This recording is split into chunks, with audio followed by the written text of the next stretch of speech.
les deux, j'ai dit épisode 13. 13. L'épisode malchanceux. Non, c'est pas vendredi. Non, c'est parce qu'on a essayé de faire. Ça fait 2 fois qu'on reporte cet épisode par différentes choses horaires. Là. Fait qu'on appelle l'épisode 13 malchanceux. Mais c'est pas vrai. Fait qu'on a des sujets quand même intéressants pour cet épisode. On va commencer au Québec, puis on va appeler ça en un peu plus international. Fait qu'on va commencer avec Occupation Double. Pour ceux qui ne savent pas c'est quoi, c'est une télé-réalité au Québec. Yep. Ça fait déjà comme 16 saisons qui sont à la télé. Fait que c'est quand même très très populaire avec les jeunes. Ça fait longtemps depuis que je suis arrivé ici au Québec que ça a commencé. J'ai vu les commencements, puis c'est quand même genre une des émissions les plus populaires en direct au Québec. Genre, il n'y a pas d'autres choses que les jeunes regardent à part. Les jeunes ils vont tout le temps sur TikTok. Mais il y a quand même une polémique, n'est-ce pas, Kevin? Ouais, c'est des gens qui se sont fait ban de l'émission pour intimidation. Mais juste pour contexte, en fait, l'Occupation Double, c'est comme les bachelors, genre au Québec, genre ils vont choisir des candidats, des candidats filles et gars, ils vont les mettre ensemble dans une maison. Puis là, à la fin de l'émission, il y en a 2 qui vont devenir en couple, vont gagner plein de choses comme une maison, un condo et tout ça. Fait que c'est des groupes de personnes, là, qui sont tout le temps ensemble, les gars et les filles sont séparés, j'imagine, je pense. Fait que là, il y a eu l'intimidation, en fait, 3 candidats qui ont été intimidés en autre. Fait que ces 3 candidats ont été mis de côté, ont été sortis de l'émission. Et en fait, ce qui reproche beaucoup les gens au Québec, c'est parce que la production, Julie Snyder, c'est une grande productrice ici au Québec, la production de Occupation Double n'ont pas réagi à temps, genre. Ben, attends. Je sais pas si c'est attends, là, c'est plus que. Ok, il y a ceux qui ont vu l'intimidation tout de suite et qui se sont dit ah non, c'est pas correct. Occupation Double, ils ont attendu de prendre la température et tout, et puis ils ont fait une réaction à ça. Et il y a ceux qui disent ouais, vous avez réagi, mais trop tard. Mais c'est ça, en fait, c'est les gens qui regardent l'émission qui ont dit mais la production n'a rien fait. Mais il faut comprendre aussi que ces émissions, quand ils sont passées, parce qu'il y a des émissions quotidiennes, genre du lundi au samedi, je pense, puis le dimanche, c'est la grande l'émission où ils vont éliminer les gens. Fait que des fois, ces émissions sont tournées genre 2-3 semaines avant, puis après ils sont diffusées genre 2 semaines après. Ouais. Fait que c'est pas up-to-date. Fait que les émissions qu'ils ont vues, les gens ils ont vu les émissions, puis ils ont dit il y avait une sorte d'intimidation. Je sais pas exactement c'est quoi la sorte d'intimidation. Je sais pas si ça va être plutôt verbal, j'imagine. Ben, je sais pas. Moi, on va vérifier ça, juste pour pas raconter n'importe quoi. Mais il y a l'intimidation qui s'est faite, c'était. Dans celui-là, ça dit. Des comportements, genre, des comportements des autres candidats qui ont intimidé notre candidat, là. Mais, genre. Mais on peut regarder ça, là. C'est pas très long. Ouais. Non, ça dit pas grand-chose. Ouais. Mais en réalité, tout ce qu'on sait, c'est qu'il y a l'intimidation. On n'a pas regardé vraiment les épisodes. Je pense pas que tu t'assois à toutes les jours à regarder Occupation Double. C'est pas mon genre d'émission, mais c'est juste que c'était un événement au Québec et puis ça ramène une attention sur un type d'émission qui est quand même assez populaire, les télé-réalités. Ouais. Dans beaucoup d'émissions de télé-réalité, ça se passe comme. Ok, je prends l'exemple. La Bachelorette, tout ça. C'est déjà filmé quelques mois à l'avance et après, les gens ils restent comme dans une période d'embargo où ils n'ont pas le droit de parler de qu'est-ce qui s'est passé et après c'est diffusé. L'Occupation Double, c'est plus ou moins les mêmes. C'est plus proche dans la production, c'est-à-dire ici ça se passe. Il y a quand même un filtrage, là, mais c'est pas aussi. Ils n'ont pas autant de temps pour dire ok, on a revu ça, revu, et ouais, on garde ça. Mais il y a un comportement d'intimidation. Fait que la production a réagi pour certains trop tard. En fait, la question c'est il y a des commanditaires qui se sont dissociés du brand d'occupation double. Et il y en a par contrat qui ne veulent pas goûter tout de suite. Mais il y a des gros commanditaires comme Couche-Tard, qui est une boisson énergisante de plus, je pense. Puis aussi, en fait, c'est lui qui était supposé donner les condos au couple.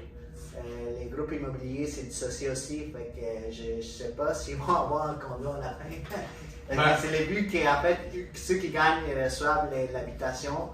Mais genre, honnêtement, ils se sont dissociés. Puis ce que les gens reprochent, c'est que la production a justement réagi à cause que les commanditaires sont partis et qu'ils perdent leur chance, pas à cause d'une intimidation. Eux, qu'est-ce qu'ils disent dans leurs commentaires, c'est que c'est vraiment genre du noir et blanc, c'est vraiment une ligne mince. Genre de savoir exactement c'est quoi l'intimidation. Ils sont même allés chercher un professeur à l'université, genre je pense de Montréal, ils sont allés me chercher pour l'amener en Martinique, parce que le show n'est pas ici, c'est à l'extérieur du Québec. Fait que les temps qu'ils cherchent quelqu'un, puis l'envoient genre là-bas où les gens sont, d'occupation double, ça a pris du temps. Mais même maintenant, ils vont donner une formation contre l'intimidation, genre à ceux qui sont là, puis les prochains participants. C'est un peu contradictoire dans le sens que, on en a discuté quand on était au parti la dernière fois, c'est, ok, on parle de télé-réalité. Ce qui fait l'intérêt de la télé-réalité, c'est qu'on dramatise certains aspects de la vie et on a des personnages qui sont plus divertissants dans un sens. Oui, il est choisi, genre avant, il y a une procédure pour choisir les candidats, surtout basé sur l'aspect physique.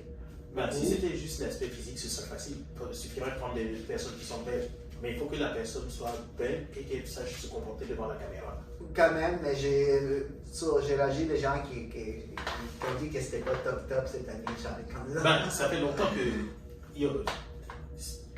À part s'il se passe quelque chose de spécial dans l'année, ouais, ça va jamais être top, genre.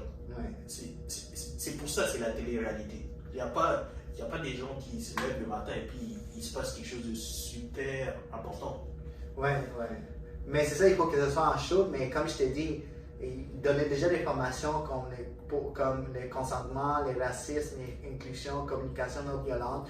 Puis là, ils ont rajouté prévention, intimidation, là, qui vont donner aux prochains candidats, puis aux candidats qui sont actuels là en ce moment. Puis honnêtement, les gens se sont plaints, mais c'est en fait les télé-réalités, c'est vraiment genre, il faut qu'il y ait du drama, il faut qu'il y ait quelque chose, sinon ça n'attire pas les codes d'écoute. Est-ce qu'ils ont réagi trop tard? Écoute, ils ont réagi juste quand les commanditaires ont commencé à quitter, puis eux disent non, on avait réagi avant. Je ne sais pas c'était quoi la forme actuelle d'intimidation, je n'ai pas vraiment lu exactement. Est-ce que ça peut être verbal? J'ai pas vu les émissions. Si on avait vu les émissions, genre, on aurait pu juger c'était quoi. Le plus proche que j'ai trouvé, c'est les commentaires. Mais... verbal, genre? Ouais. Fait que c'était les commentaires verbales, intimidation. Je pensais qu'il y a de la violence, honnêtement. Ça dépend. Il y a de la violence psychologique, mais personne ne s'est fait frapper. Fait qu'une sorte d'intimidation, ça peut juste être verbal, puis te dire des choses pour t'intimider. Yep. Ok.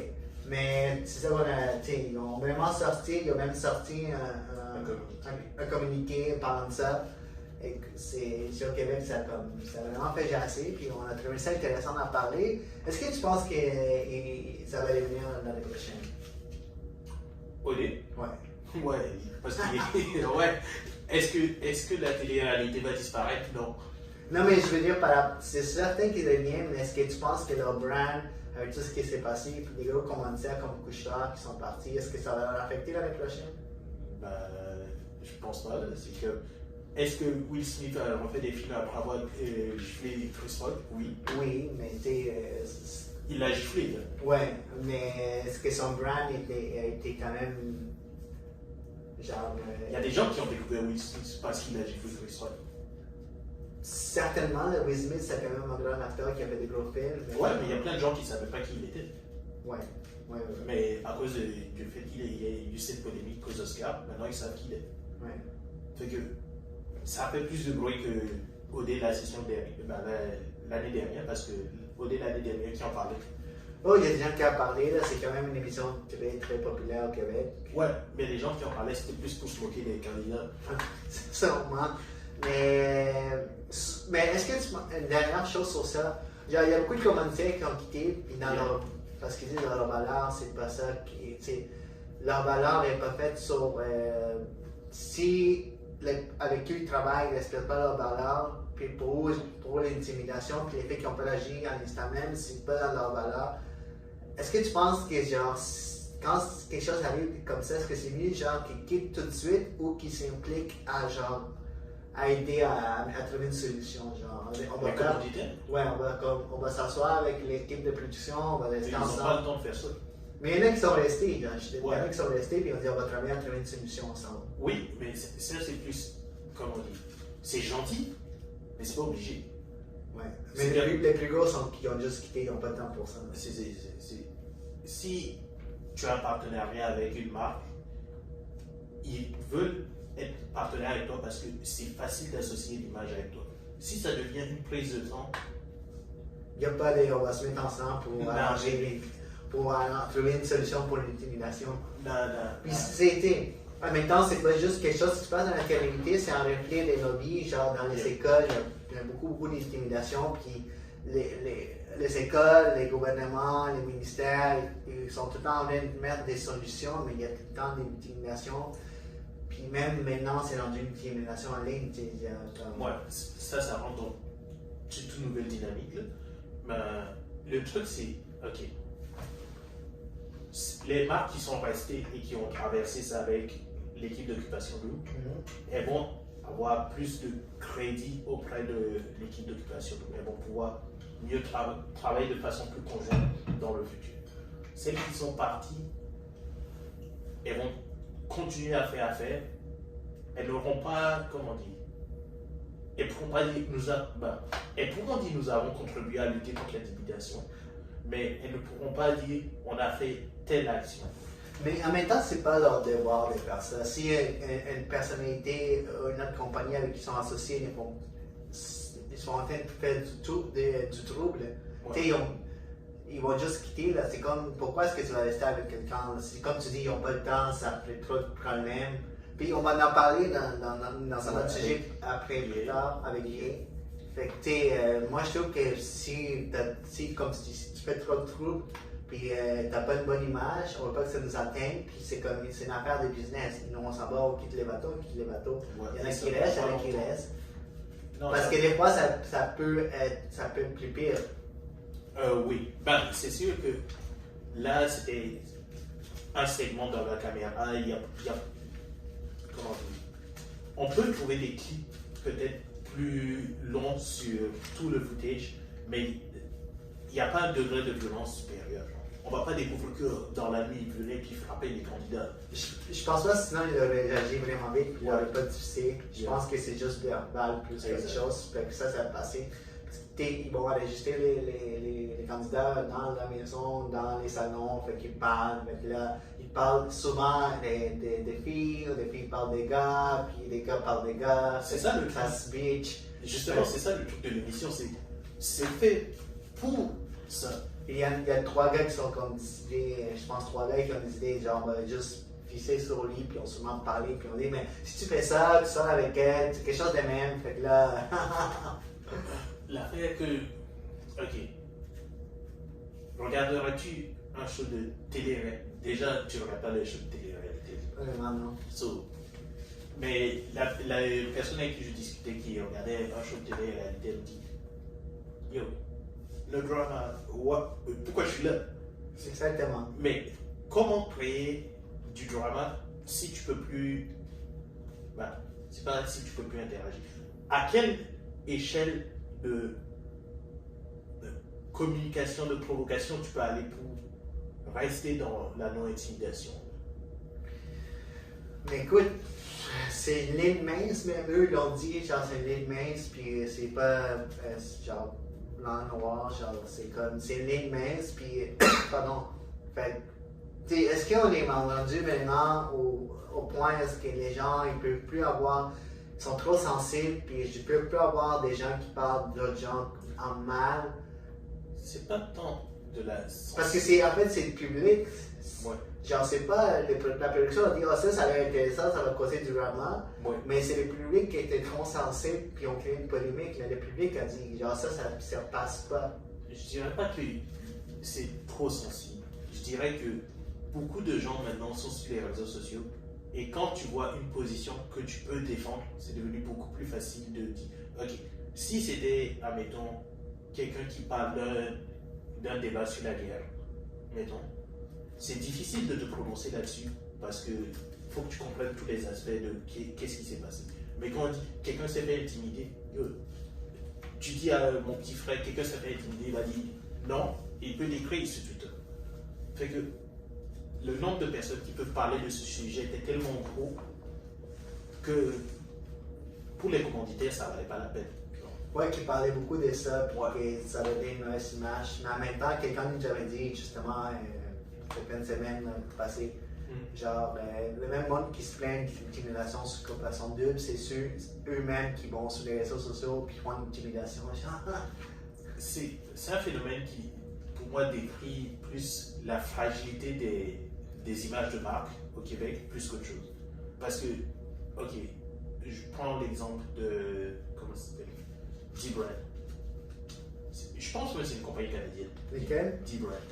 Je pense. Ils font des cases des cases et puis des stickers pour les téléphones et tout. Ok. Dans leur communication, des fois ils font des jokes qui sont edgy un peu. Ouais. Et c'est correct, mais ça montre que la compagnie a un caractère. Si tu veux pas que ta compagnie qui fait des cases fasse des trucs edgy, tu n'iras pas avec eux. Mais Couche-Tard ne veut pas être gentil avec tout le monde. Couche-Tard, ça veut être la vanille. Tout le monde aime la vanille. Mais c'est convenable, il y a les entreprises, il y a une marque il y a une marque à protéger, puis si tu n'aimes pas être associé avec quelqu'un, tu te dissocies normal, non? Oui, mais si ta marque c'est rien du tout, tu vas te dissocier de tout le monde. Ouais, mais peut-être leur marque c'est genre vraiment zéro, tolérance zéro, discrimination. Non, mais. Non, Couche-Tard, dans quel sens? Couche-Tard, ils s'en foutent de l'intimidation. Couche-Tard, ils te payent leurs emplois au salaire minimum. Ouais, je sais, non, mais je parlais que ça, c'est juste comme, ok, ça y a une polémique, puis il va juste pas s'amener. Ouais, c'est ça. Il y a le droit de dire, ils ont le droit, puis je m'en mets là. Ils ont le droit, mais leur brand, c'est nothing at the moment. Ah oui, ça veut pas dire qu'ils sont des anges, ils ont souvent, il faut trop travailler leurs employés, ils sont payés au minimum, peut-être ils n'ont pas les meilleures conditions, puis c'est genre, le nombre de petites compagnies, de petits dépanneurs qui ont fait qui Couche-Tard fait du trouble, qui ont vraiment éliminé peut-être, il y a plein de choses, mais genre, s'ils disent, nous on veut dissocier de quelqu'un d'une brand, ils ont le droit. Parce qu'ils disent qu'eux aussi sont contre l'intimidation, mais ils ont le droit.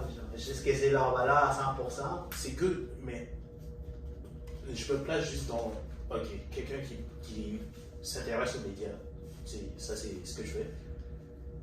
Je veux savoir pourquoi m'associer avec tel ou tel brand. Parce que si, ok, je reprends un cas qui a été quand même assez récent, c'était Amazon Basic et puis Peak Design. Peak Design, ils font tous leurs produits avec crowdfunding, fait que sociofinancement, et ils développent leurs produits sur des longues périodes, ils sortent leur sac. Amazon Basic, quelqu'un, peut-être pas même d'Amazon, quelqu'un de l'équipe copie le design, slap Amazon Basic, cheap, version moins chère du produit.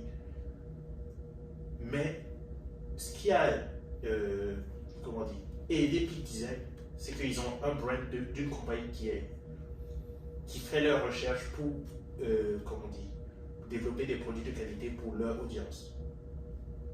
Amazon Basic, le brand c'est on fait le moins cher possible, le plus rapidement possible. Là, il y a un brand. Couche-Tard, il y a rien. Je sais pas honnêtement c'est quoi la brand de Couche-Tard. Couche-Tard c'est le dépanneur le plus gros au Québec. C'est le dépanneur d'à côté. Ouais, Couche-Tard c'est sur leur tard, j'imagine. Ouais. Mais ils ont réussi pour quelque chose. Ils ont heureusement réussi pour, tu sais, ils sont gros. Ils sont très bons en business. I just don't know their brand. Il y a un petit boisseau là, à niveau. Ils vendent de la slush. Oui. Ouais, mais ils sont dans tous les coins, dans tous Ils sont bons. dans toutes les essences, genre, de couche-tard. Mais le point, c'est que, genre, ça a quand même créé une polémique ici à Occupation Double. Je pense que ça s'est calmé maintenant. Les candidats qui ont fait l'intimidation ont été exclus. Yeah. Et ils ne vont plus revenir. Je pense même qu'il y en a qui ont quitté. Celui qui a subi l'intimidation, je pense qu'il a aussi quitté. Puis, ben, ils ont perdu des gros commanditaires. Puis, mais ils vont voir qu'est-ce qu'ils vont donner à la fin au couple gagnant. J'espère qu'ils vont nous donner quelque chose, mais ça là, ils n'ont plus de condos, il n'y a plus de maison. Ouais. Mais juste avant de finir, c'est ça que j'essaie d'arriver. Ok. En ce moment, la leçon que je retiens de ça, c'est pour Occupation Double, c'est de s'associer avec des compagnies qui ont justement un brand. Parce que en ce moment, les grosses compagnies qui se sont dissociés, c'est parce qu'ils ne veulent pas toucher à ça, même pas rien du tout. Mais ça montre que, ok. Ouais, c'est pas juste des grosses compagnies, les discours. Ouais. Ben, c'est des commanditaires. Mais le calcul le plus simple que je peux décrire de cette situation pour ces compagnies, c'est, ok, il se passe quelque chose de mauvais, on ne veut pas être associé à ça, on va gagner des points de publicité si on dit nous condamnons tel geste et qu'on se retire. Exactement. Et de l'autre côté, il y a les compagnies qui ont essayé de passer à travers ça. Et justement, ces compagnies-là bâtissent une histoire.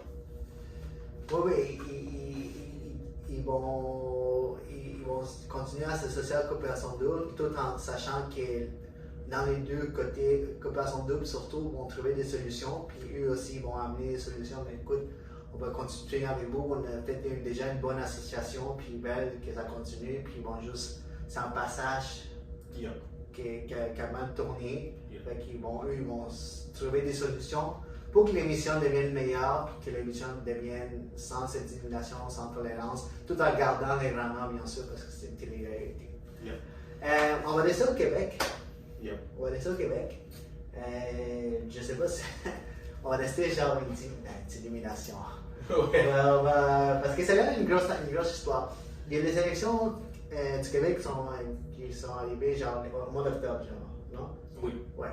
Donc là-dedans, il y a les Partis québécois, le chef du Parti québécois qui a été élu, Paul Saint-Pierre Plamondon. Tout au long de la campagne, il avait dit qu'il n'allait pas prêter serment au roi Charles III. Pour siéger ici au Québec, vous savez que ça va à l'Assemblée nationale, il faut faire un serment au roi Charles III, ouais. Puis au peuple du Québec. Le peuple du Québec, ça a été rajouté dans les années 80. Parce qu'avant, c'était juste le serment, j'ai comme, dans le serment, que je vais. Le roi, c'est la reine dans le temps, et je vais comme servir la reine là-bas pour les intérêts du Québec. Mais en 1982, je pense, ils ont ajouté pour le peuple québécois. Fait qu'en même temps, tu fais deux serments, genre, tu fais le roi, puis après ça, tu fais le peuple québécois. Fait Paul Saint-Pierre Plamondon, pendant toute la campagne, a dit qu'elle n'allait pas prêter le serment au roi Charles III parce qu'il dit qu'on ne peut pas se servir d'eux-mêmes. Pour lui, c'est une affaire de comment tu disais, toi? Colonisation. Oui, colonisation, c'est passé date.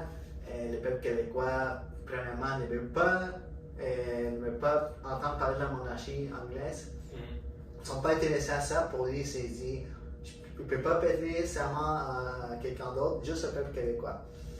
Fait que là-dedans, le Parti québécois a été élu, il y a eu 3 députés, dont les chefs, fait que les trois n'ont pas prêté le serment au roi Charles. Pas encore. Ils ont passé, ils sont allés genre pour. Parce qu'il faut qu'avant d'entrer dans l'Assemblée nationale, il faut que tu fasses les serments et tout. Ils n'ont pas prêté le serment, les trois. Plus, ils ont réussi à convaincre les partis Québec solidaire de le faire. Fait que sont au total 14 députés, Parti québécois et Québec solidaire, inclus genre 14 députés qui n'ont pas prêté serment au roi Charles, qui ont juste prêté serment au peuple québécois. Yeah. Fait que là-dedans, ça crée une grosse polémique en sachant est-ce que le Québec doit encore respecter la monarchie. C'est juste une histoire. Ça revient à la discussion qu'on a eue de l'épisode 6, 7. La monarchie, c'est juste un symbole historique. Si le peuple québécois ne s'identifie pas à ce symbole, il n'y a pas à prêter serment vraiment. Mais selon un sondage qu'en fait, il y a 76% des Québécois estiment que les élus ne devraient pas prêter serment à la loyauté. Ne devraient prêter serment jusqu'à serment de la loyauté au peuple québécois. C'est-à-dire que 76% veulent juste que les députés prêtent serment au peuple québécois et pas au roi Charles III. Ouais. Mais c'est fou parce que ça fait tellement longtemps. En 2018, Québec solidaire, ils ont dit qu'ils ne savaient pas le faire, mais ils l'ont fait pareil, genre caché, genre. Ouais. Ils sont vraiment cachés, puis ils ont prêté serment à la reine Elisabeth II. Le Parti québécois, dans le temps, aussi a dit on va continuer à prêter serment jusqu'à ce que les peuples québécois soient indépendants. Puis on avait, comme tu mentionnais, l'autre podcast qu'on avait fait pendant le décès de la reine, on avait dit que ça va. Dès qu'elle est partie, je pense qu'il y a beaucoup d'autres pays, beaucoup d'autres endroits, genre du Commonwealth, vont commencer à questionner la monarchie. Puis l'endroit, mais moi je dis, ben, depuis longtemps que la reine est là, puis on n'a jamais entendu une histoire pareille. Maintenant que le roi Charles est. On dirait qu'ils ont attendu que la reine décède pour dire, mais non, on ne peut plus à la monarchie. Ben, c'est l'occasion de faire ce changement. Mais la question c'est plus, ok, à quel point les gens s'y intéressent vraiment? Parce que la question du sondage, c'est est-ce que les gens devraient prêter serment ou pas? Si la question avait été est-ce que ça vous intéresse que le peuple québécois prête serment ou pas?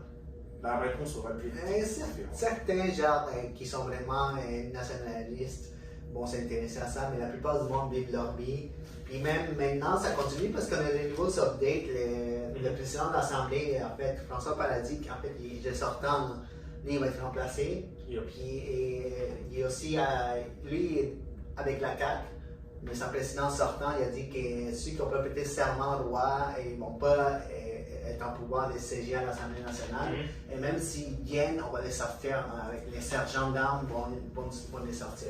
Fait qu'ils ne peuvent pas du tout parce qu'ils ne l'ont pas fait, puis l'Assemblée nationale commence à devenir. Ils ne l'ont pas encore fait. Non, ils l'ont pas fait, ils sont passés, ils ont dit leur affaire, ils ont été comme députés, mais ils n'ont pas levé la main, ils l'ont pas fait, ils n'ont pas prêté serment. Pas encore. Il y a juste au peuple québécois.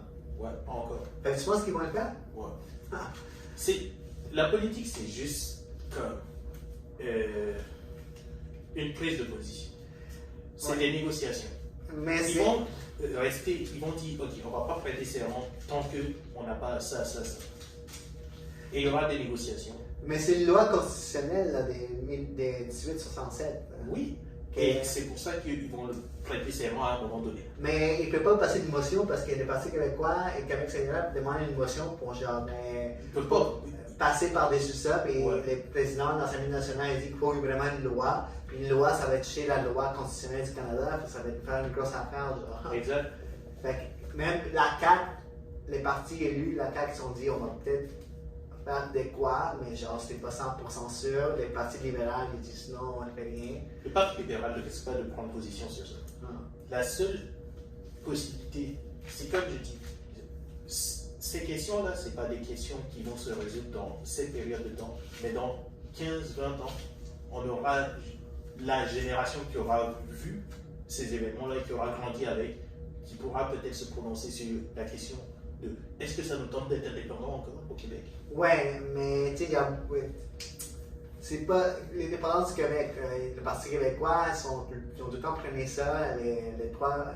Ça a vraiment descendu vraiment avant. Le Parti québécois était tout le temps en des partis élus, maintenant c'est juste trois. Québec solidaire aussi, ils sont comme des Québec solidaire, il ne faut pas se cacher aussi, ils veulent l'indépendance, même s'ils n'en parlent pas. La CAQ sont tous des nationalistes cachés, parce que là, c'est pas le bon moment.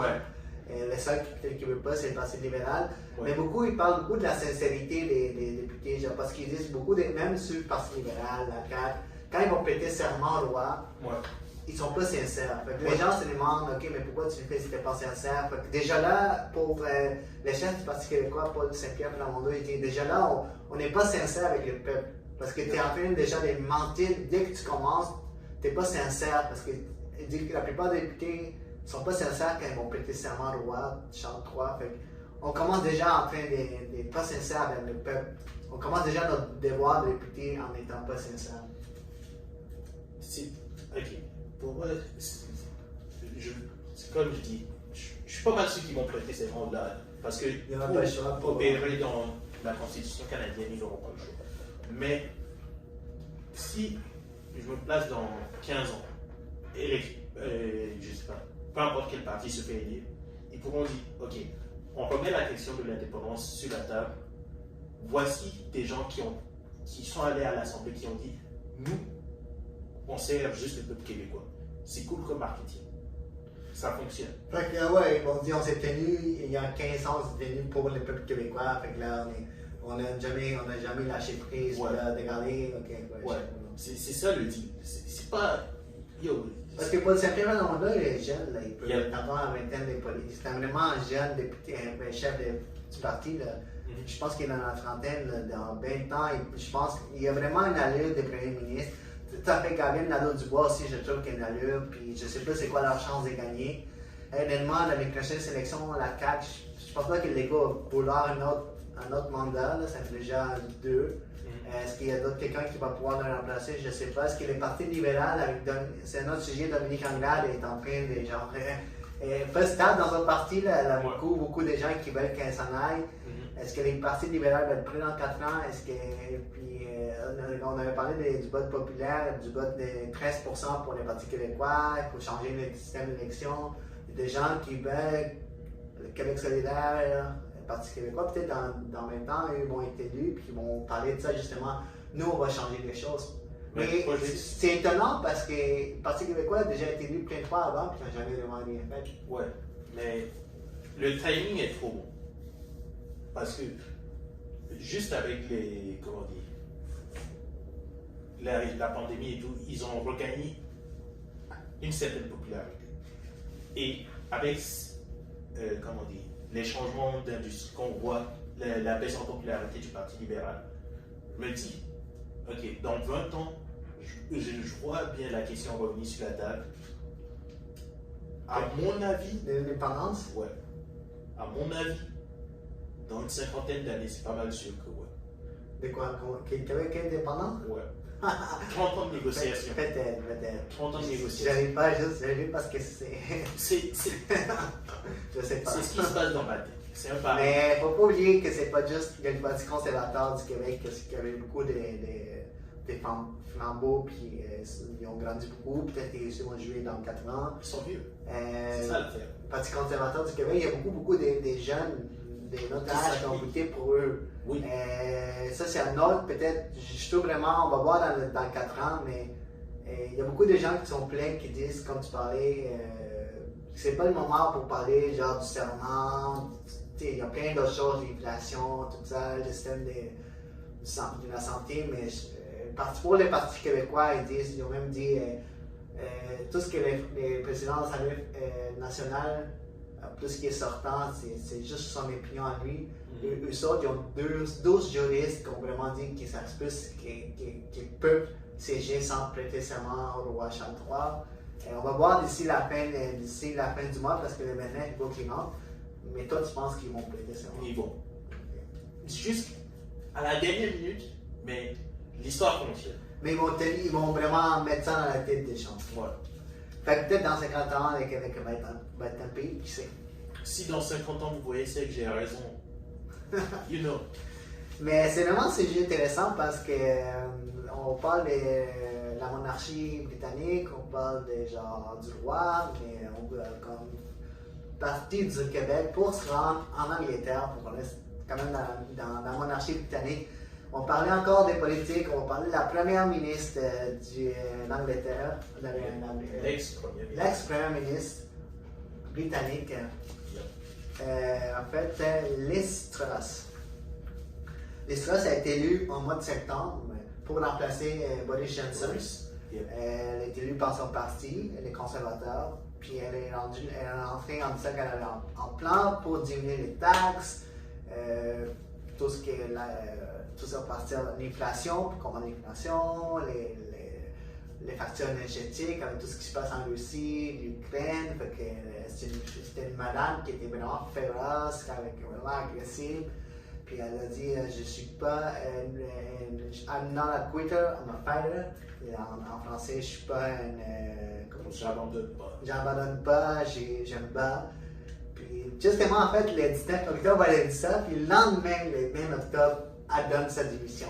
45 jours, c'est vraiment, en fait, le premier ministre qui a donné le plus court de l'histoire de la Grande-Bretagne, genre 45 jours. Il y a jamais eu d'autres premiers ministres qui ont donné moins longtemps que ça. Moi, je veux savoir,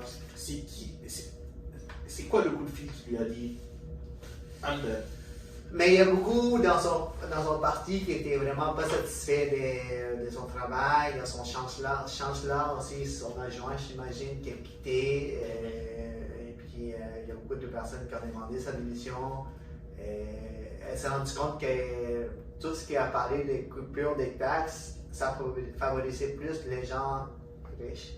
Yep. Puis les gens ils ont vu ça puis ils ont dit non. Puis comme en ce moment en Grande-Bretagne, il y a vraiment une crise genre économique en ce moment, l'inflation. Puis là, elle a dit, vu les circonstances actuelles, je peux pas mettre mon plan de l'avant. Ouais, non, c'était pas le bon moment pour faire ces suggestions. Mais qu'est-ce que tu penses de ça, Kevin? Franchement, c'était plus comique qu'autre chose. Parce que, comment dire, le timing entre du jour au lendemain de devoir complètement changer de discours, ça te montre, ok, la politique là, t'es à ça de parti. Et ben, c'est pas quelqu'un pour qui j'avais spécialement de l'attachement. Non, mais c'est juste que la Grande-Bretagne n'est pas stable depuis les 5 dernières années, je pense, 4 ou 5 premiers ministres. L'histoire du Brexit, c'était déjà. Depuis les dernières 6 années, il y a comme 4-5 premiers ministres.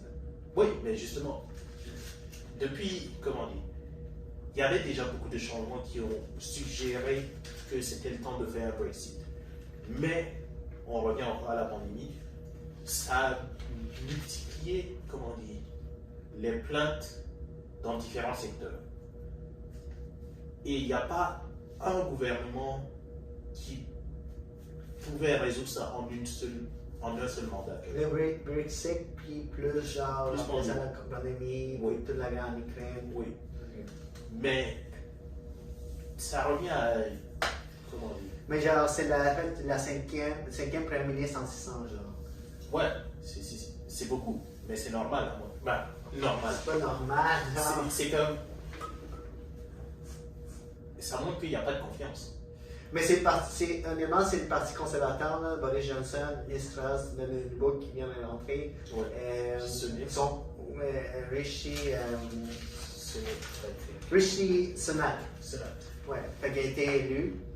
En fait, il y a même des gens qui pensaient que Boris Johnson il était prêt à revenir aussi, mais il a dit non, je ne reviens pas. Mais il était prêt, là, Boris était prêt à revenir, l'homme de la situation. Là. Mais Boris, il a l'image d'un politicien. Et je pense que dans son parti, il a quand même été. Les gens voulaient qu'il revienne parce qu'ils ont dit que c'est stable, même avec toutes ces choses qu'il a faites controverses. Ouais, Boris, il est parti plus à cause des controverses dans son équipe. Ouais, mais je pense qu'il y avait une stabilité avec lui, genre. Peut-être. Quand même. Moyen. Mais c'était plus stable que tout ce qui se passe en moment. Ben, ça a duré plus longtemps. Ouais. Mais en fait, les partis d'opposition, le Labour Party, ils veulent vraiment qu'il y ait des élections. Parce que là, ça fait juste tourner entre les partis conservateurs ok, il y en a qui quittent, il y en a qui remplacent. Il y en a qui quittent, le Labour Party, ils disent non, c'est vraiment au peuple britannique de décider maintenant pour qui doit gérer le pays. Mais en ce moment, parce que là, c'est juste en leadership, là, les partis conservateurs, ils sont en train de jouer. Oui, mais le truc, c'est qu'en ce moment, j'ai pas l'impression que la confiance entre le public, justement, et les différents partis qui existent soit, assez grosse pour qu'ils veulent faire des élections. Mais c'est avec toutes les élections. Est-ce que tu penses que les partis conservateurs vont rester au pouvoir ou ça va être l'autre parti? À mon avis, oui. Avec Sunak, là. Ben, pas avec Sunak, là, mais avec. Ils vont choisir un autre quelqu'un d'autre? Ouais. Tu penses que Sunak va se présenter comme. Je pense qu'en ce moment, le type de leader qui ont le plus de chances d'être élu, c'est les leaders populistes dans le genre. Ok. Des gens qui viennent et qui disent, ok, oh, il y a un pont qu'il nous faut aujourd'hui, on fait le pont. Mais ça, c'est pas le Parti conservateur. Je pense pas que le Parti conservateur sont populistes. Ben, ils Parce peuvent que l'être. je connais pas les partis en Angleterre. Mais premièrement, est-ce que tu penses que les gars. Boris Johnson, il était assez populiste. Ouais, ok. Mais là, les gars qui sont en ce moment, c'est un économiste. Est-ce que Ouais. tu penses que c'est l'homme de la situation pour tenir les fronts? Là? Il a assez de connaissances pour le faire. Ouais. Il n'est pas juste relatable. Parce que, C'est un homme riche, là. oui, Boris Johnson aussi. Mais Boris Johnson, il est populiste et populaire. Les gens veulent aller prendre une bière avec lui. Ouais. Mais cela, s'il te dit, t'as un rendez-vous avec moi à la banque, tu dis ok. S'il Ouais. te dit, viens, on va aller prendre une bière, Ouais, je comprends ce que tu veux dire. Genre, t'as plus, je peux te confier mon argent puis aller à la banque avec toi, mais te parler avec toi, genre avec une bière, je suis pas trop sûr. ouais. Mais aussi, genre, Liz Truss, elle a resté 45 jours, mais elle a eu assez de temps pour recevoir une pension de 115 000 livres jusqu'à la fin de sa vie, genre, sa pension. 45 jours. Puis ça, il y a une pension pour le restant de sa vie, genre. Elle a vraiment eu le bon timing de quitter, genre, Bien ok, joué. j'ai les jours minimum, je quitte, j'ai ma pension pour le restant de ma vie. Bien joué. Ouais. Ce serait le fun pareil qu'elles se disent ok, je vais étoffer jusqu'à 45. Dès qu'ils me disent on est good sur la pension, I'm done. Mais si tu as vu l'histoire du Daily Star, je pense que c'est un journal britannique qui a mis une laitue genre dans une stream sur YouTube. Une laitue ça dure 10 jours. Mhm. Là, on avait des rumeurs qu'elle peut-être allait quitter. Je pense que c'est rendu au 7e jour, la laitue elle a resté plus longtemps que l'illustration. Dans le streaming, il y a même une laitue, genre. Yeah, et puis, Ils ont dit on va la laisser ici à pourrir, après 10 jours à pourrir, puis l'illustration ça gagne. Mhm. Mais genre l'illustration est parti genre 7e jour, puis ils ont même fait genre une stream genre en célébrant genre. Yo. Avec la laitue, tu sais, Fun, vous fun. pouvez trouver ça sur YouTube, l'illustration et laitue, genre. Ouais, ça c'est drôle. Mais elle est partie. Ouais, c'est ça. Elle est partie, elle a démissionné, un nouveau premier ministre est venu, puis c'est genre le premier ministre des lois Charles III. C'est son premier, Ouais. c'est Ouais. son premier dépicière sur moi. Ouais. Parce que, Ouais, ça s'annonce pas bien. mais c'est en fait, l'histoire c'est la dernière de la reine La reine Elisabeth. Elisabeth. Yeah. Que juste avant de mourir, elle avait rencontré la reine, puis ben, elle n'a pas tenu fort, puis elle a juste démissionné, juste aimé. Yeah. Ok, mais pour conclure notre podcast, on va parler en fait d'un artiste, un génie, un musicien pour certains en fait, pour beaucoup de personnes, un fashionista, un rappeur, anciennement connu sous le nom de Kanye West, maintenant il est connu G. Fait que, en fait, explique-moi ça, qu'est-ce qui s'est passé Kevin avec G? Du début, là, toute la polémique. Le début. Quand est-ce que ça commence? Ben, ça faisait longtemps qu'il avait des problèmes avec, comment on dit, l'industrie de la musique. Il a essayé de partir des écouteurs, de partir sa compagnie de recording.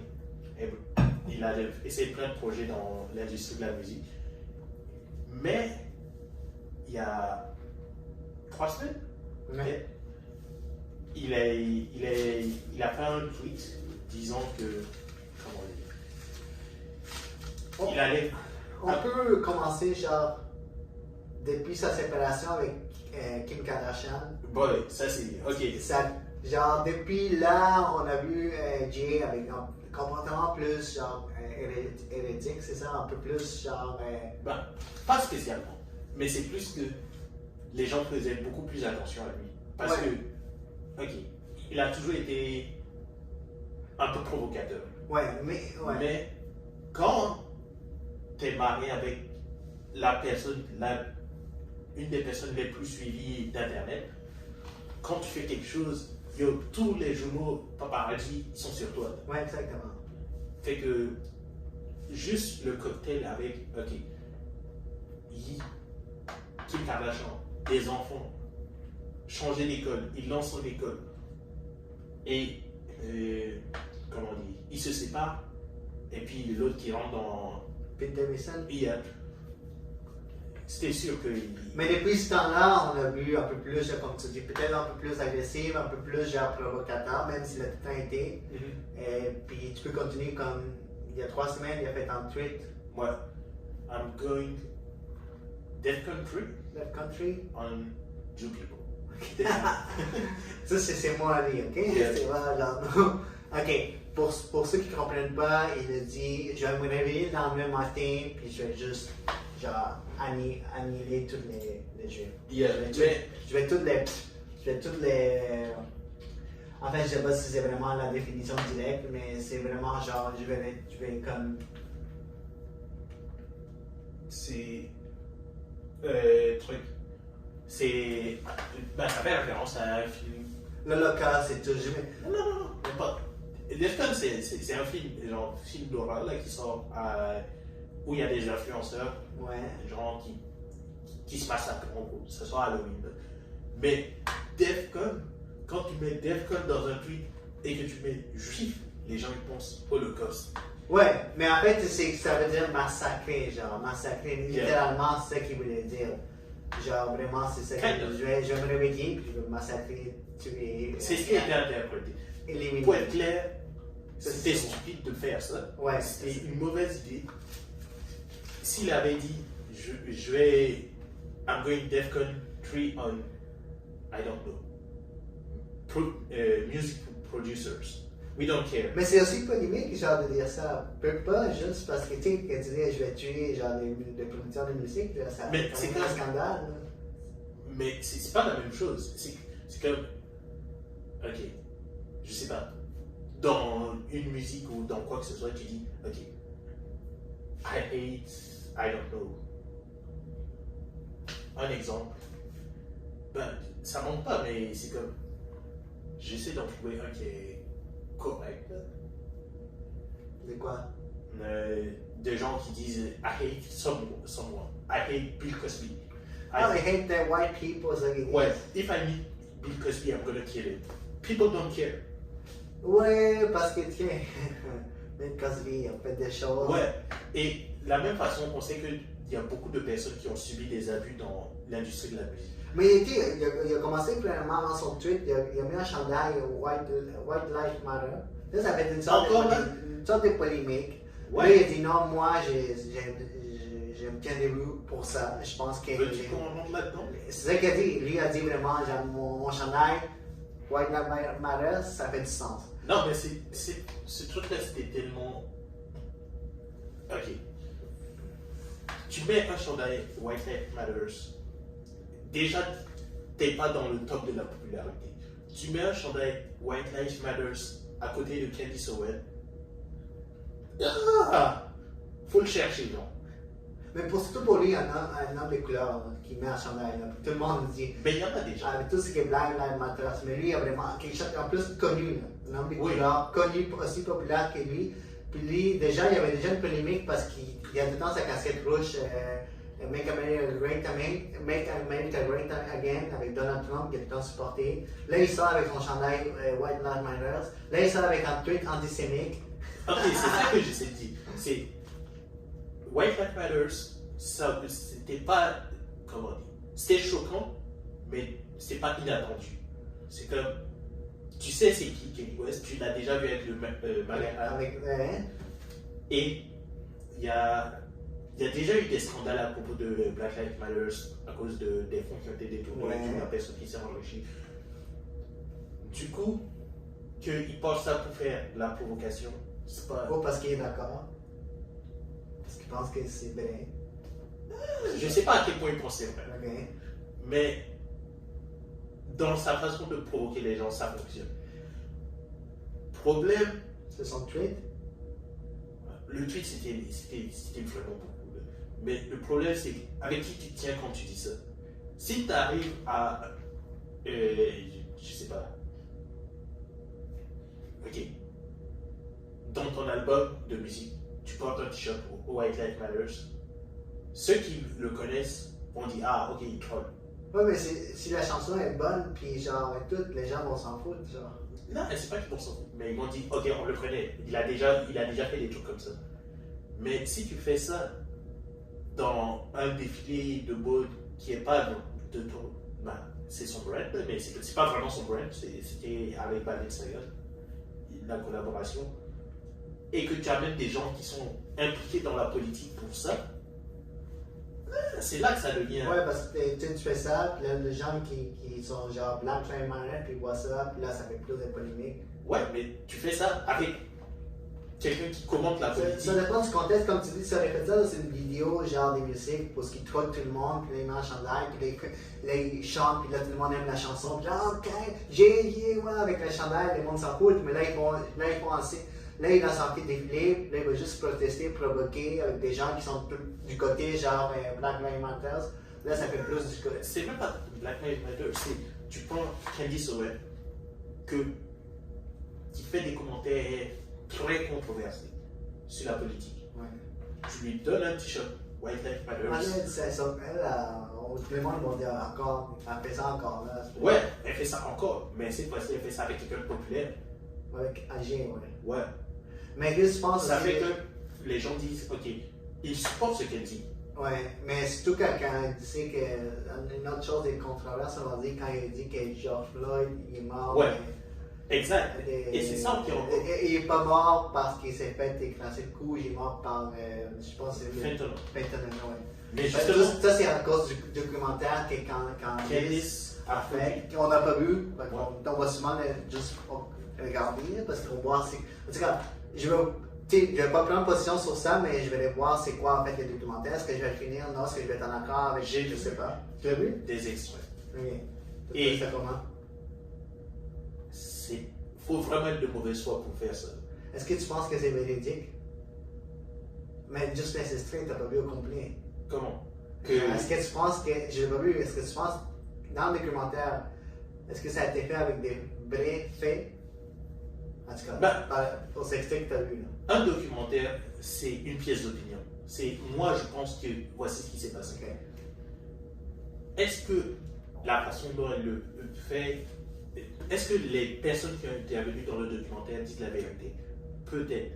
Est-ce que la façon dont elle utilise ce qui a été dit est correcte? Non. Tu penses que c'est des mauvais fois là quand tu. Ouais.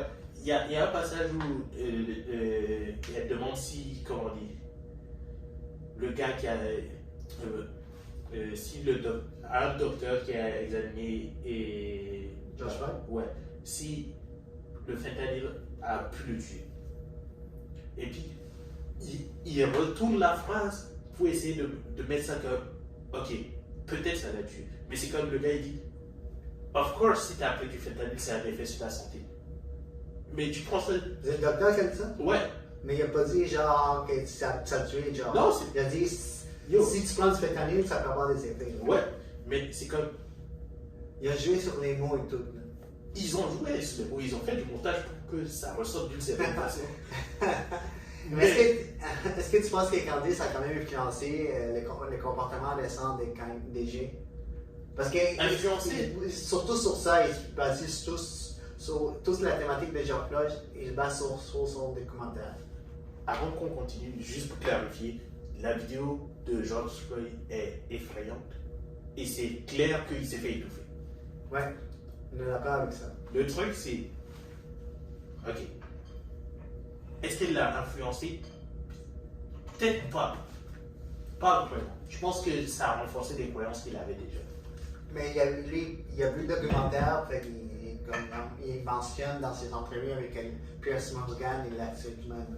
Oui. Mais, le truc, c'est que elle a bien profité de la situation. Pour elle. Ouais. Pour dire, ok, écoutez, j'ai un documentaire. Ouais. J'ai quelqu'un vraiment connu qui en parle, puis il est d'accord avec. Ouais. Et ensuite, quand il s'est fait ban de Twitter, oh, mon mari, il est le CEO de Parler. Est-ce que ça tente d'acheter? Ah ouais? Le mari de Kanye, c'est le CEO de. Ah ouais? Puis il a acheté Parler. Ouais! Ah, ça, je savais pas. Wow. I'm like, come on! Oh wow! Je sais pas si elle a influencé, mais genre. Parce qu'on va dire, depuis, comme on parlait depuis son divorce, il n'est pas vraiment à 100%. Il a même dit que dans ses entrevues qu'il souffrait pas de dépression, mais genre des épuisement, plus Ok. qu'autre chose. C'est ça. Le truc, c'est plus, ok. Et dans cette situation, tu peux. Admettons quelqu'un qui est épuisé, il veut pas qu'on lui dise qu'on le traite comme un enfant. Mais t'es plus influençable quand t'es en mode d'épuisement, genre. Oui, mais si tu es épuisé et que tout le monde te dit t'es épuisé, arrête, fais pas ci, fais pas ça, tu vas dire yo, laissez-moi tranquille. Tu dis pas que. Ok. Disons que ça a été très facile pour Candice Owen de dire moi je t'écoute. Ouais. Ouais, parce que justement, Damn! depuis ses commentaires, il a été banni de Twitter et Instagram. Puis il est passé faire un mode média, il est allé dans des podcasts, genre Ouais. des podcasts que je pouvais parler, parce que certains qui passent. Vraiment, il est passé à Fox News. Fait que déjà là, Oui. avec toute Ouais, une il a fait- personne. Ouais. Là, c'est là que ça a commencé, Piers Morgan, Lex Friedman. Puis là, il a commencé à dire plein de choses. Son entrevue avec Pierre, c'est vraiment, vraiment plus genre les fun. Parce Ouais, que c'est plus drôle. la manière qu'il se coupe entre eux, puis Pierre, c'est genre, c'est connu pour lui, il coupe vraiment les gens. Oui, mais ok. Mon problème avec toutes ces situations, c'est que ça. Peut-être. Ok, l'entrevue la plus authentique, on va dire, que j'ai vue, c'est peut-être l'échange qu'il a eu avec Lex Friedman. Ouais, mais dès le début, il dit que genre, il se sentait plus à l'aise avec lui, au début, genre, parce que dans les autres, il y a eu beaucoup de confrontations avec les autres. Oui, mais ça sent justement que dans les médias traditionnels, il y avait le besoin de rendre ça, comment dire, Plus grand. entertaining. Ouais, divertissant. Yeah. Ouais. Avec Lex, c'était un peu plus proche, mais tu sens que, bah, il le dit après, là, qu'il lui fait pas confiance à partir du moment où il y a trop de Mais tension. pour le contexte, Lex, c'est un Friedman, c'est un podcasteur, pas juste un podcasteur, il fait beaucoup de recherches sur l'intelligence artificielle. Je travaille dans l'université, professeur, et je pense même qu'il est juif, non? D'origine. Oui, il est juif. Ouais. Fait que déjà là, lui-même, il dit, moi, j'ai comme une histoire là-dedans. Ouais, mais je pense pas que Kenny le savait au moment du fait. Je pensais qu'il devait savoir qu'il était juif. Mais je pense qu'il l'a découvert pendant l'interview. Fait que tu vois, Lex, la façon qu'il l'entrevue, c'est vraiment genre organisé, vraiment les questions, tu poses des questions, il est silencieux, mais à un moment donné, quand Jay l'a dit, je te fais pas confiance, puis il a même comme crié, Lex, on a senti, moi j'ai écouté par audio, on a senti qu'il était plus là. Puis même il l'avoue, je lui ai dit, je peux pas continuer parce que dès que tu m'as dit que je ne fais pas confiance, je suis jamais arrivé. Là, il était vraiment bouleversé par ça. Puis, ben, il y a beaucoup de choses dans l'entrevue avec Pierre et avec Lex, parce que j'ai dit que les médias sont méchants. C'est pas les médias qui sont méchants, les médias juifs. Ah, mais C'est ça le non, mais problème. avec Pierre, si tu regardes, il dit Ouais. the media is bad.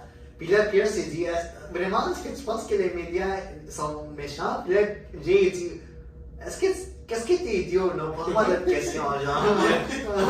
Parce qu'on s'entend à dire que les médias vont promouvoir la violence, vont promouvoir l'agenda. Il y a des gens il y a des gens qui là-dedans qui sont peut-être méchants, ou sont méchants. Ouais. Ben, je peux pas juste peut-être, mais sont méchants, là, ils ont un agenda. Parce que les médias sont. Déjà, dans la base, il faut qu'ils promouvoient la violence, tous ces gens-là, pour avoir des codes d'écoute. Il y a des gens derrière qui ont des agendas. Ouais, Ils sont pas clean. ben, c'est pas ça le problème pour moi. C'est plus quand, ok, on arrive à. Le gars, il croit que les juifs qui sont dans les médias sont méchants envers lui. Mais il a pas dit juste les juifs, il a dit les médias en général sont méchants. Il a dit mais des médias c'est bad. Je pense pas qu'il a dit des juifs médias. Il a dit des médias bad. Si. En tout cas, j'ai compris juste médias. Ouais. Il a dit de même, et quand on l'a obligé à, à faire la distinction entre les personnes qui l'ont soit lui Ouais. et les autres, il a dit, ok, the media, but like the media, he knows that people listening know who he's talking about. Ouais, mais je pense que c'est ça qui est. Ouais, des médias, mais. En fait, c'est ça en fait que Lex, il a vraiment En fait, l'ex, à un moment donné, qui parle de ça, il contredit. Il lui dit, call out les personnes qui vont screw up. Dis ce qui. Parce que, ok, pour monsieur, madame, tout le monde, il comprend que voici tel rappeur qui a subi la pression de tel environnement. Quelqu'un qui ne connaît pas ce contexte-là, qui grandit dans un milieu plus conservateur, mettons, ou je sais pas, dans un parti néo-nazi, il voit ça, il dit, oh, il est comme nous. Oui, mais justement, juste après qu'il dit, il y a beaucoup de gens qui sont sortis dans l'autoroute qui ont avec des pancartes, qui ont dit, oh, j'ai la leçon, puis là, voilà, tu sais, je sais pas si c'est des gens qui ont lu J'ai, puis ils ont dit, mais nous aussi, on va dire, ils ont sorti avec des pancartes dans l'autoroute, puis ils ont vraiment leur banderole, puis on dit, oh, j'ai la leçon, les néonazis, les juifs, tout ça. Ils vont prendre ça, ils vont faire du bruit avec. Mais, tu sais, je voulais revenir à ça, mais c'est ça, justement, à chaque fois que j'ai dit que les médias sont contrôlés par les juifs, on dit que l'ex et ses noms ne sont pas contrôlés par les juifs. Puis tout le monde le sait. Je sais pas pourquoi. À un moment donné, quand j'ai entendu ça, j'ai dit, mais l'ex, je pensais que tu étais. Dans ma tête, c'est comme, oh my god, l'ex, je pensais que tu étais différent. Moi, dans ma tête, c'est l'ex, quand il a dit. Parce que c'est tellement. On va s'entendre dire que les juifs sont quand même. Ils réussissent beaucoup en business. Et, ça a tout le temps été comme ça. Beaucoup d'entrepreneurs sont juifs, ils ont des grosses business. Beaucoup de juifs ont eu du succès en entreprise. Ouais.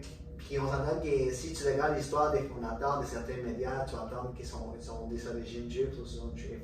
Mais quand j'ai dit ça, moi j'ai dit, c'est vrai, les juifs quand même sont peut-être contrôlent les médias, là. Pas à 100%, mais il y en a quand même beaucoup qui sont là-dedans. Là. Ok, voici la nuance que je veux faire.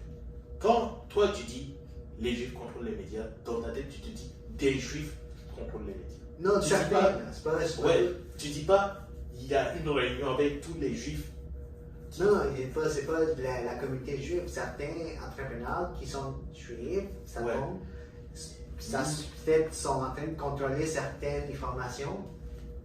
Et ce que je sais pas tout le monde. Hein. Ouais, mais le problème c'est que quand certaines personnes entendent les juifs, non, certaines personnes qui sont dans les médias, qui sont des présidents de compagnies entrepreneurs, sont juifs.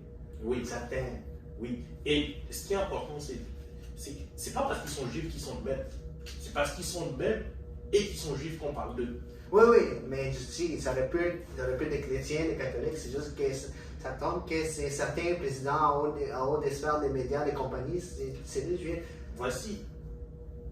Parce qu'ils sont bons, ils sont très bons en business, ils réussissent à avoir des gros postes, grosses positions, je veux dire. Check la différence que je fais. La majorité des personnes qui ont du succès en entreprise sont blancs, des hommes de, je sais pas, 40, 50 ans. Mais on va pas dire les médias blancs. Doesn't make sense. Mais c'est facile de se baser sur des idées, comme on dit, stéréotypées pour faire passer un message plus facilement. Si tu dis les hommes d'affaires qui sont juifs ont fait ça, puis les gens vont te regarder bizarrement et vont dire dis les juifs. Non, les hommes d'affaires juifs, c'est parce que les juifs, ça inclut tout le monde, toute la communauté. Et c'est ça le problème. C'est que dans l'Allemagne nazie, c'est parti de ça juste. Le ministre de la propagande, il n'a pas dit les hommes d'affaires. Il a dit les juifs. Ouais, non, ça peut amener à beaucoup de mauvaises choses, mais genre, tu sais, quand Lex a nié ça, en fait, moi, Lex, je pense que c'était différent, mais. C'est pas qu'il a. La question, il voulait pas affronter ça, il voulait pas, genre. Il l'a affronté de la meilleure façon qu'il pouvait le faire. Ouais. Le problème, c'est que quand tu es dans des. Comment dire, des descriptions qui sont plus idéologiques de même, la façon la plus simple de combattre ça, c'est pas devant la caméra. C'est d'amener la personne à voir les contradictions de ce qu'il dit en vrai. De lui montrer, ok, voici telle personne avec qui tu travailles, qui t'a pas screw up, qui est juif, Ouais. Tu peux pas dire que les juifs sont les médias, machin, Ouais, mais c'est pas juste dans le média, c'est dans le monde de la fashion, tout ça. Là. Exact. Et c'est ça le problème avec le message. Si dit, I don't know, les gens qui travaillent dans le milieu de la fashion, 90% ils vont te screw up. I don't know. Ou les gens qui travaillent dans les médias, 90% ils vont te screw up. Mais certaines personnes qui travaillent dans les médias, certaines personnes dans la fashion, Ouais. bon, te screw up. Mais déjà, là, on va s'entendre quelque chose. La business, c'est rough, ok? C'est beaucoup d'argent, ça fait en sorte que l'argent, quand ça vient avec l'argent, des gens sont comme, soit I screw you, ou je screw me. Fait que déjà là, man, la business, quand tu commences là-dedans, la business, faut que tu es comme moi, j'ai un tatou ici, là, c'est écrit, on est tous devenus ici. C'est un reminder de dire, mais en business, c'est pas juste des chantiers, là. Yeah. C'est pour ça qu'on a des contrats, c'est pour ça qu'on signe. Mais les contrats, ça va rien. Des fois, ça veut rien dire, ça peut des fois servir, mais genre, si t'es pas assez smart, intelligent, c'est le plus grand exclu, le plus petit, c'est le monde de la business. C'est plein de gens, là. C'est pas juste, il y a plein de gens, il y a des latinos qui excluent des latinos, des juifs qui excluent des juifs, des blacks qui excluent des blacks. Genre, business is business, genre, c'est. Fait dans le cas de Jay, il a eu des gens qui ont fait affaire, qui étaient des gens juifs. Dans son cas, lui, c'est ça qu'il mentionne souvent. C'est ça, on va prendre le fait lui-même qu'il a dit, c'est pas moi qui le dis. Dans ces choses, dans ces actions d'entreprise, il y a eu des gens qui l'ont exclu, qui étaient juifs. Je reviens sur le message. Ouais. Parce que quand tu dis business is ruthless, I agree. Mais c'est trop facile de dire, ok, we are villains.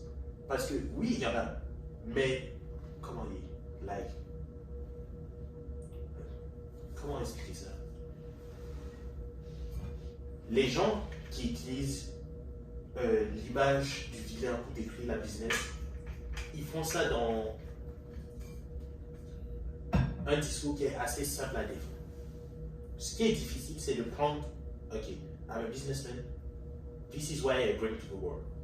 Ouais, non, mais c'est en fait de pas être trop naïf, genre de dire, Yeah. c'est pas tous des vilains qui sont assis sur la table, mais on a chacun nos propres intérêts, on a chacun nos propres façons de penser, on veut tout le temps une partie du gâteau.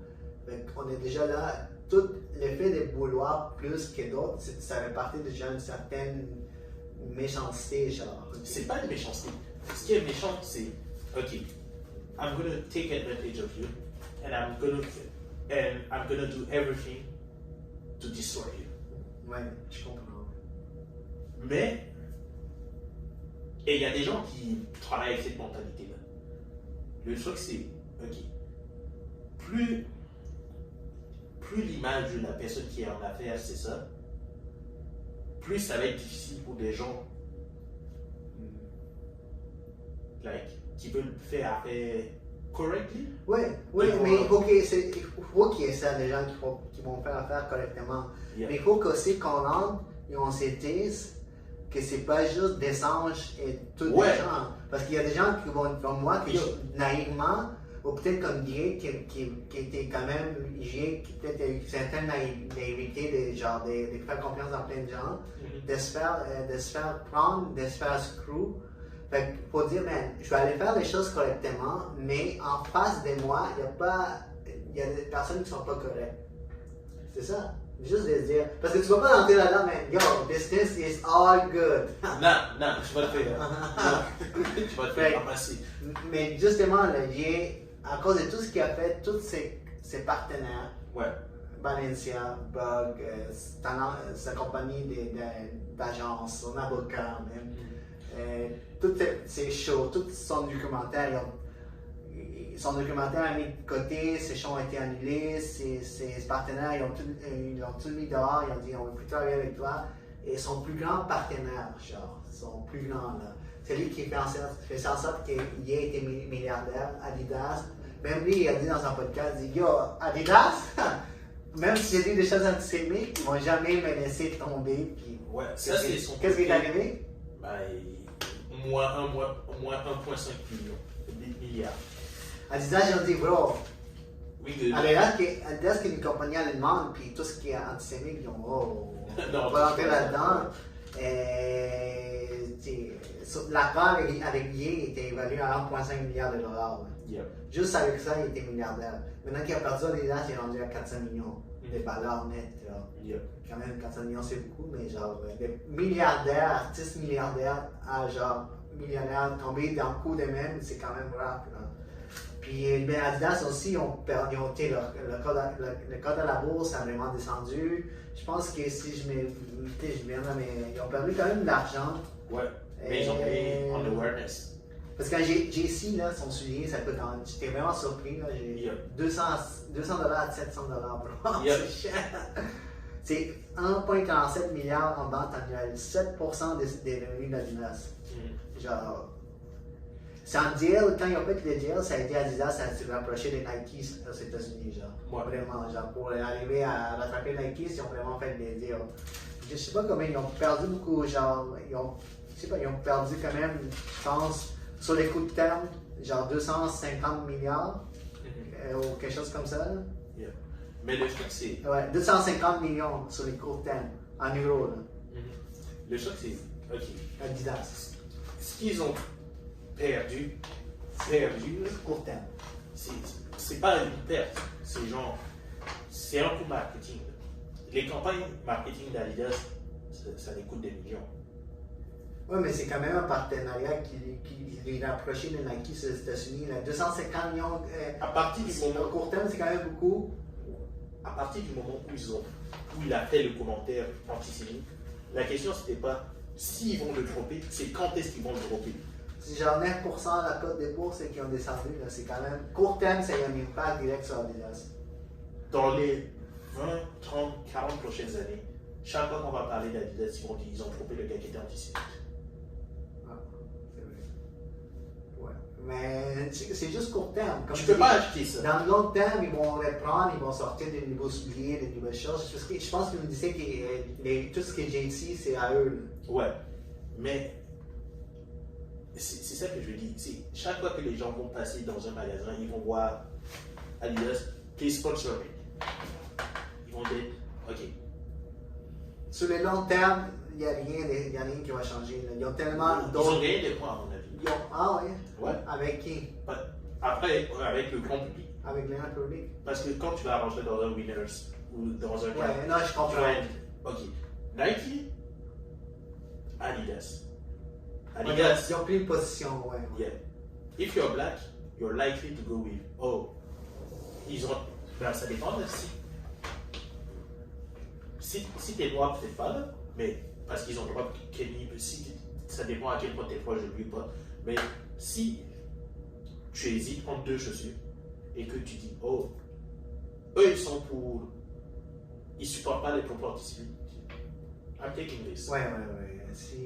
Sinon, si comme tu dis, si t'es black, tu vas aller chercher des Jordans. More likely. Mais déjà, là. ils build un brand. Ouais, mais tu sais, ils ont tellement de porte-paroles, ils ont Messi, je pense, ils ont tout ça. C'est un long terme de se dire, ok, on a perdu peut-être une partie du marché aux États-Unis, mais ils vont sûrement prendre peut-être un autre rappeur ou un autre genre athlète qui vont pouvoir rattraper ça. Le contrat avec Kenny, probablement que c'était beaucoup plus que les 250 millions en termes de ce qu'ils allaient payer. Là, ils ont perdu les 250 millions, mais c'est comme s'ils avaient eu une campagne publicitaire pour une meilleure image. Yeah. Fait que qu'est-ce que tu penses que si Jay va revenir avec un comeback, est-ce qu'il va se remettre? Il va sortir un album. Il va sortir une nouvelle paire de chaussures, il va rebrand tout. Est-ce que tu penses qu'il va revenir? Ouais. Je pense pas qu'il va disparaître. C'est difficile de disparaître avec 300 millions. Fait que dans combien de temps? Dans 2-3 ans, il va aller comme se cacher puis il va revenir? Non, je pense pas qu'il va se cacher. Non, je pense pas que c'est un type. Mais caché, genre il va être moins pressant juste pour focuser musique puis là il va sortir. Putain, on finit ça. Parce que là, il ne faut pas oublier qu'il veut se présenter en 2024 ouais, 2024. pour les sélections. En fait. Ouais. D'après moi, il va probablement perdre beaucoup d'argent dans les élections. Au moins qu'ils disent qu'il va genre appuyer Trump. Déjà là, ça va. Ouais, même à ça, les élections, c'est beaucoup d'argent perdu. Même pour ceux qui gagnent, c'est beaucoup d'argent perdu. Mais d'après moi, il y a beaucoup de chances qu'il perde de l'argent avec ça, mais qu'il améliore son image auprès d'un public plus conservateur et tout.